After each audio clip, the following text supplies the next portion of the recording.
Hi guys, this is Dr. Farjana. I hope you guys are doing amazing. Like always, it's such an honor to connect with you. Today I want to talk about how to keep your emotional state elevated around unconscious loved ones and or other people. How to keep your emotional state elevated around unconscious loved ones and or other people. Number one, take your attention away from people in your life, especially with their unconscious behaviors. Take away your attention from the circumstance that may be causing you challenges in your life. That's the goal. You want to reduce the noise, right? Next, you want to stay in the unknown field where you are just consciousness, right? So you want to get to a state where it's stillness, where you are meditating and you are connecting to that unknown field, right? Where you are not your problems. You're not in matter life, right? You're in the quantum realm where you're just energy, right? Just energy watching everything. You're just energy that's filled with abundance. Next, remind yourself that complaining is suffering. Complaining is suffering. Analyzing and judging others is suffering. Getting mad at people for their choices is suffering. Keep an open heart. And then ask yourself, what would love do in this situation? What would greatness do in this situation? Remind yourself that you are limitless. Remind yourself that other people's stuff, say this to yourself, other people's stuff is not my stuff.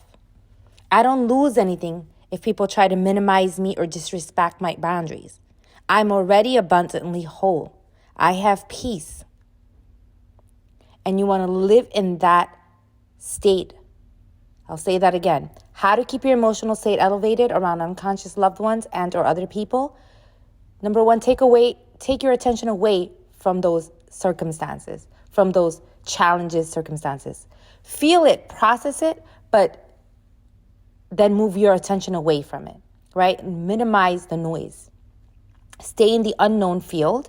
And how do you get there? Through meditation. You want to stay in that field more because that's where all the healing occurs. That's in that realm. That's where all the abundance starts flowing into your life. The more abundance than you already have, right? Where you're just consciousness. That's where you want to connect to. That's where you want to put your energy. Not to the problems, not to those challenges, not to those, who did what and why did she do this and why didn't he do this? Remind yourself that everybody's not on the same wavelength.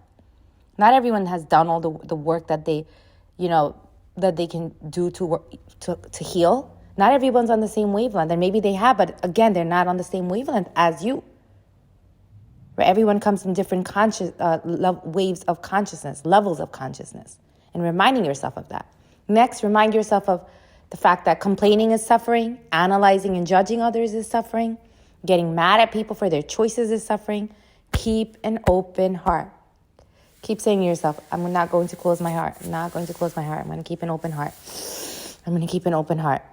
And then when those problems do occur, after you process those emotions and you continue to process them, ask yourself, how would love solve this problem? How would greatness solve this problem? Remind yourself that you're limitless. Remind yourself that other people's stuff is not your stuff. Remind yourself that you don't lose anything if people try to minimize you or disrespect your boundaries, right? It's a them problem, right? It is. It's a them problem. It has nothing to do with you. At the end of the day, it has nothing to do with you, right? It's about how you maintain your peace, it's how you react to the situation, right? And remind yourself that you are already abundantly whole. All right, guys, I hope this was helpful. You guys rock.